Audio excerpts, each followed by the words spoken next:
Company ने जो margins हैं वो काफ़ी अच्छे रिपोर्ट किए हैं। आपको लगता है कि आने वाले क्वार्टर्स में आप इन मार्जिन्स को सस्टेन कर पाएंगे?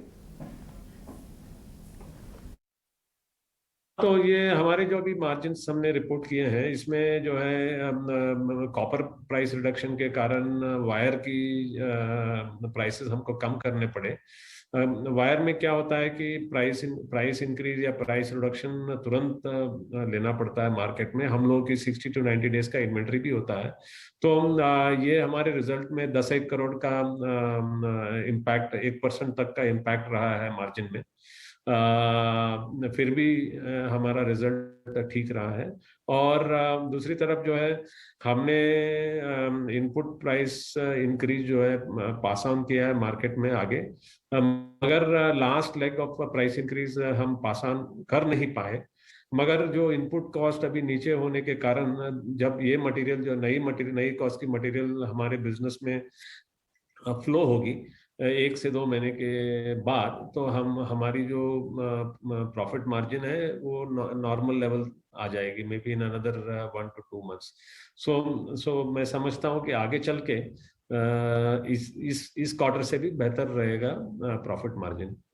थोड़ा सा जो है जो इन्वेंट्री का इम्पैक्ट है कॉपर का, वो थोड़ा प्ले आउट हो सकता है 1 महीना या 1.5 महीना और के लिए, क्योंकि हमारे पास 60 to 90 डेज का इन्वेंट्री है। मगर नेक्स्ट टू नेक्स्ट क्वार्टर में आपको फुल असर जो है मार्जिन रिकवरी का नजर आएगा। करेक्ट। मिस्टर रामचंद्रन, अगर आप बता सकें कि Q1 में, Q4 में किस तरह के प्राइस हाइक कंपनी ने लिए हैं, और क्या आपको लगता है कि आगे आने वाले दिनों में भी प्राइस हाइक की ज़रूरत होगी? किस हद तक प्राइस हाइक आप कर सकते हैं? नहीं, प्राइस हाइक्स जो है अभी मुश्किल है, क्योंकि जो है end of May, first week of June से, एंड ऑफ मई से जो रॉ मटेरियल प्राइसेस नीचे आना चालू हो गया है, तो अभी मार्केट की सेंटिमेंट फेवरेबल नहीं है। और एक बार जो है पुरानी प्राइस की इन्वेंट्री जो है कंज्यूम हो जाएगी, जो मैं समझता हूँ अगले 1 से 2 महीने में जो है पूरा कंज्यूम हो जाएगा। और जब हमारी जो रॉ मटेरियल जो हम यूज करेंगे वो नया प्राइस का होगा, तो प्राइस रिवीजन जो लेना है उसको लेने की जरूरत नहीं पड़ेगी, क्योंकि इनपुट कॉस्ट करेक्ट हो गया है।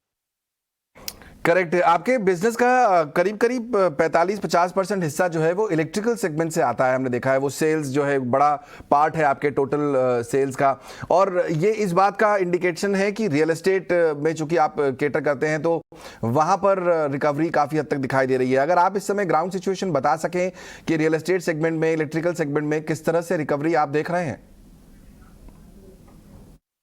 जो इलेक्ट्रिकल सेगमेंट है हमारा, इसमें अच्छी स्ट्रांग ग्रोथ आई है। एंड नॉर्मली जब हम वायर वगैरह में प्राइस इंक्रीज लेते हैं तो उसकी सेल भी थोड़ी घट, प्राइस रिडक्शन लेते हैं तो थोड़ी घटती है, क्योंकि ट्रेड जो है इन्वेंट्री एडजस्ट करता है। फिर भी हमने अच्छा ग्रोथ रिपोर्ट किया है। और हम ये देख रहे हैं मार्केट में कि रियल एस्टेट सेगमेंट से अच्छी डिमांड आ रही है। हम डायरेक्टली तो प्रोजेक्ट्स या बिल्डर्स से बिजनेस नहीं करते हैं। हमारी बिजनेस जो एंड यूजर्स के साथ होती है, जो मतलब एंड यूजर्स अपने जब घर बनाते हैं तो हमें खरीदते हैं। तो हम देख रहे हैं कि ये डिमांड तो स्ट्रांग है, ना केवल वायर, स्विचेस, स्विच गियर में, पंखे में भी हमको अच्छा डिमांड आ रहा है। तो हम समझते हैं ये डिमांड जो है सस्टेन भी होगा। चलिए मिस्टर रामचंद्र जी, बहुत बहुत शुक्रिया समय निकालकर 18 Hours स्वदेश के साथ जुड़ने के लिए। वी गार्ड इंडस्ट्रीज के टॉप मैनेजमेंट आपको बता रहे हैं कि किस तरह डिमांड जो है वो धीरे धीरे बेहतर होती जा रही है, और प्राइस हाइक फिलहाल करने का प्लान नहीं है, क्योंकि रॉ मटेरियल के दाम कम हो रहे हैं। तो इस समय अगर प्राइस हाइक करेंगे तो वो बहुत अच्छा जो है संकेत नहीं जाता है मार्केट के लिए। लेकिन ब्रॉडली बिजनेस अच्छा चल रहा है। इलेक्ट्रिकल कारोबार जो है वो काफ़ी हद तक उसके सेल्स बढ़ते हुए दिखाई दिए हैं। वी गार्ड आपके सामने करीब 1 से 1.5% ऊपर आज के कारोबार में ट्रेड करता हुआ दिखाई देगा। लेकिन हमारे साथ एक और खास मेहमान जुड़ रहे हैं, जिनसे भी हम नतीजों पर ही चर्चा करने वाले हैं, और साथ ही साथ इंडस्ट्री आउटलुक पर भी। हमारे साथ रेडगेन के एमडी और सीईओ भानु चोपड़ा जी जुड़ गए हैं। अब भानु जी, बहुत बहुत स्वागत आपका 18 Hours स्वदेश पर।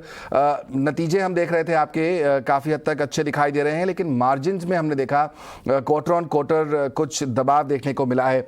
क्या वजह रही आपकी वजह से इस कंप्रेशन के पीछे? सबसे पहले आपका बहुत धन्यवाद। तो जैसे कि आपने कहा कि हमारे रेवेन्यू जो है ऑलमोस्ट 59% ग्रो किया है लास्ट ईयर के क्वार्टर से। और जो अगर आप हमारे मार्जिन अगर कंपेयर करें तो उसका राइट कंपैरिजन लास्ट ईयर से होगा, तो हमारा मार्जिन ऑलमोस्ट 8% से 10% गया है।